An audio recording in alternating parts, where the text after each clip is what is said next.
Hello and welcome to my review of Wuthering Heights. Written in 1847, Wuthering Heights is a romance novel set against the bleak backdrop of the Yorkshire moors. These same moors served as home for the Brontes. I'm sure most of you will know a little of the reclusive lives they lived there and its parallels within this book. You certainly get a sense of intimate first-hand knowledge of the setting, which adds a degree of vividness to the novel. The moors are both wild and desolate, at once offering both contrast and mirror to the wild and tempestuous nature of the lead characters. For a story about a handful of human relationships, the plot is surprisingly complex. After a brief visit by a young man called Lockwood to Heathcliff's home Wuthering Heights, his intrigue is piqued by his unpleasant experience there, and he asks Heathcliff's former housekeeper Nelly to tell him a little bit about the family. Nelly then takes up the narrative, telling Lockwood how Heathcliff was, in all likelihood, an orphan who was brought home by the house's former owners, the Earnshaw family. Heathcliff forms a relationship with Catherine, the daughter of the family,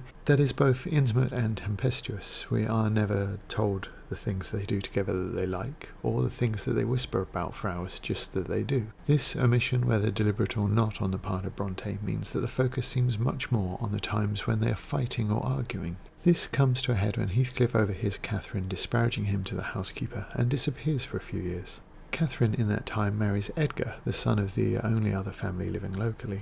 A few years later, Heathcliff returns a richer and even more hideous character, determined to wreak havoc among the lives of both families. He destroys Hindley, the lord of the Earnshaw estate, turning him to both drinking and gambling, and stealing control of Wuthering Heights. He interferes in Catherine and Edgar's marriage constantly, with Catherine equally vicious and unpleasant, more often than not spurring him on. Edgar is just about the only character to evoke any sort of sympathy, but his consistent bad decisions make him too a frustrating read. Catherine dies in childbirth, but her daughter with Edgar, called Cathy, survives. Heathcliff marries Edgar's sister Isabella with the stated intent of ruining both her and Edgar's lives. Isabella, rather infatuated with Heathcliff at first, proclaims him a devil on her arrival at Wuthering Heights, their romance being rather one-sided and short-lived. They have a son called Linton, and Volume 1 ends with Isabella fleeing Wuthering Heights with him and the intention of finding a home as far from Heathcliff as possible.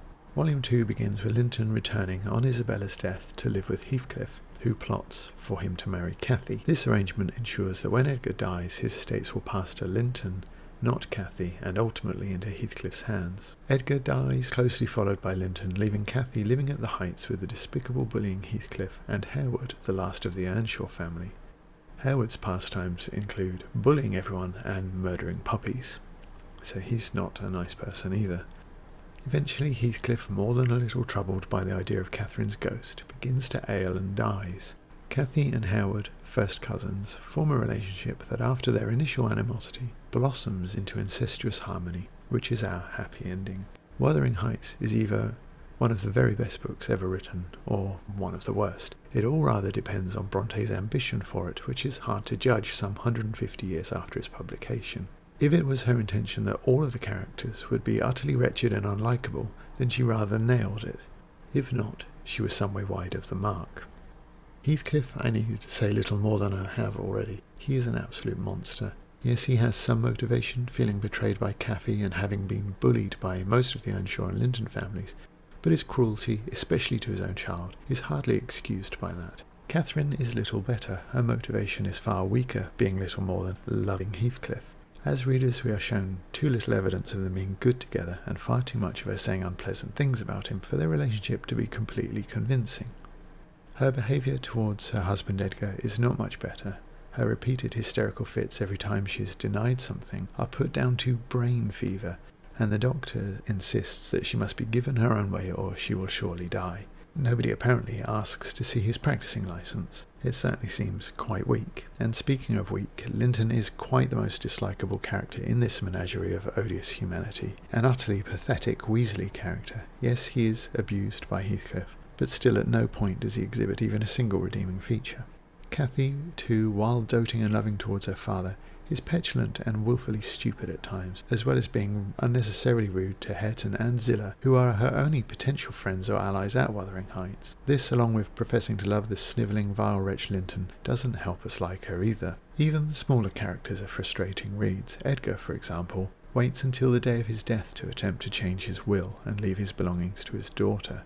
something that would have foiled most of Heathcliff's machinations from the off if he had done it in the 18 years between his wife dying and him becoming ill.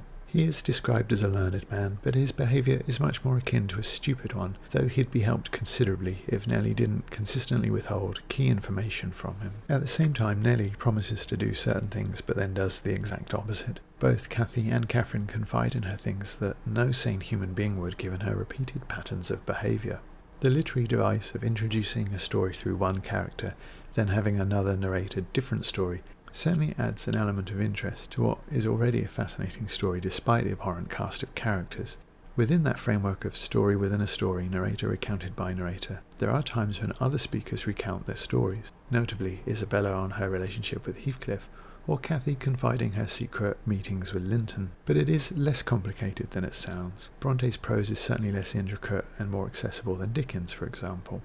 If you're concerned about being able to follow the plot or language, then I really don't think you need to have any concerns, with only one exception. The groundskeeper Joseph's idiolect is presented as a phonetic Yorkshire accent, and occasionally he is decipherable without referring to the notes at the back, but more often than not he isn't. And this is the second edition, in which Charlotte Bronte apparently rewrote all his dialogue to make it more understandable.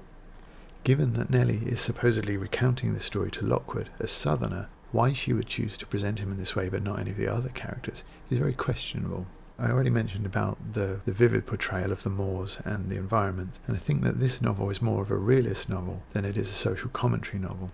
It deals with the social condition much less than a lot of its contemporaries. Indeed, in Wuthering Heights, class is portrayed as mobile. Heathcliff, born with nothing, becomes the lord of both manors effectively, though there may be some commentary in that he gains neither respect or happiness by doing so. Indeed, his methods are so utterly ruthless that they spread only misery. Additionally, Isabella, by marrying Heathcliff and deserting him, loses her status, so if Bronte is offering any comment on class, it's that it travels in both directions. Women's issues are fleetingly dealt with. Isabella's situation is desperate because she has so few rights as a married woman, and though the idiot Edgar could have protected his legacy for Cathy, he doesn't, and it passes to Heathcliff via his control of Linton. Commentary on these rules is limited in the text. They're simply a small part of the plot and represent the way things were. In closing, I'd recommend Wuthering Heights to everybody. The book will evoke some sort of emotional response in you. Heathcliff and Catherine are no Romeo and Juliet. Their misery is self-inflicted and largely deserved. I'm pretty sure that you'll either love this book or hate it, or both. That's probably in part why it has enjoyed such longevity. In my next video I'll be reviewing the sequel, Babushka Babushka, so check that out as well.